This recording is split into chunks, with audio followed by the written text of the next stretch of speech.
পরদিনই দুপুরে গ্রামের একজন লোক কালীপদ মাঠ থেকে কাজ সেরে বাড়ি ফিরছিল। বেলা তখন 1টা হবে। শ্মশানের পাশ দিয়ে যাচ্ছে, তখন দেখলো একটু দূরে গাছের নিচে বসে একটা ছেলে কাঁদছে। বাচ্চা ছেলে বলেই তার মনে হলো। মুখ নিচু করে বসে আছে, তাই মুখটা দেখা যাচ্ছে না। কি রে খোকা, ওখানে বসে কাঁদছিস কেন? কি হয়েছে? কোনো উত্তর নেই, সেই কেঁদেই চলেছে। আরে কাঁদছিস কেন বল?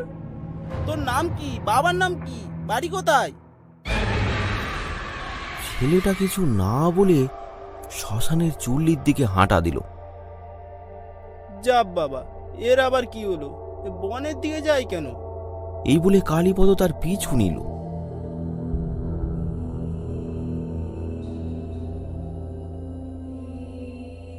খানিকটা গিয়ে সে দেখল ছেলেটা শ্মশানের চুল্লির পেছনের ঝোপের মধ্যে ঢুকে পড়ল। কালীপদর খুব রাগ হলো।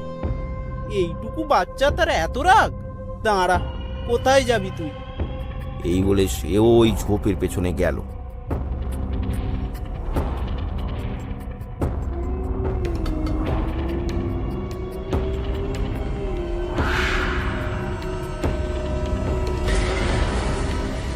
কিন্তু অনেক সময় পেরিয়ে গেল, সে আর ফিরে আসলো না।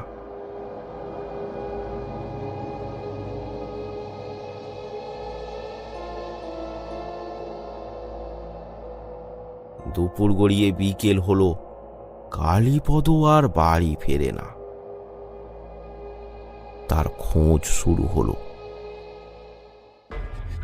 অনেক খোঁজাখুঁজির পর তাকে পাওয়া গেল।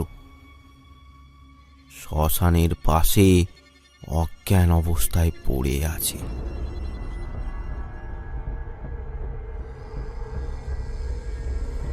তাকে বাড়ি নিয়ে এসে অনেক উপচার করার পর তার জ্ঞান ফিরল বটে, কিন্তু তার গায়ে তখন প্রচন্ড জ্বর। অনেক ডাক্তার বৈদ্য করেও তার জ্বর আর কিছুতেই কমল না। শেষে 5 দিনের জ্বরে ভুগে কালীপদ মারা গেল।